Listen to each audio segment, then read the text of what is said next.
If always on display does not work on your Samsung Galaxy A37, let me show you what you can do to try to fix your issues.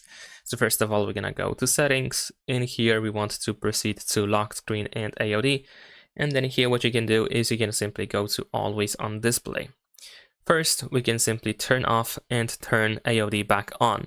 This might sound silly, but sometimes simply turning it off and turning it back on can solve some of the issues, so be sure to do that and then check if it works.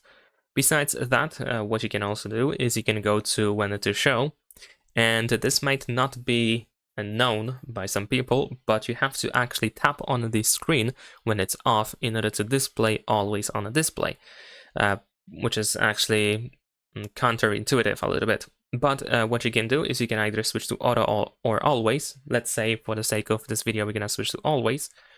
And what you can do now is, of course, you can check if AOD is actually being displayed once you lock your phone. In my case, it is, so of course that's great.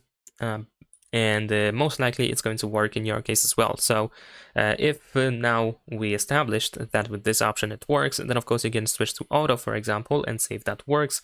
This option should work pretty much all the time, unless your phone is in a pocket, in a purse, a bag or something. And of course, if AOD works with this as well, then you can switch to tap to show. And now you just have to remember that once your phone is locked, in order to see AOD, you have to tap on the screen once. There we go. So that's pretty much it. Leave a like and subscribe.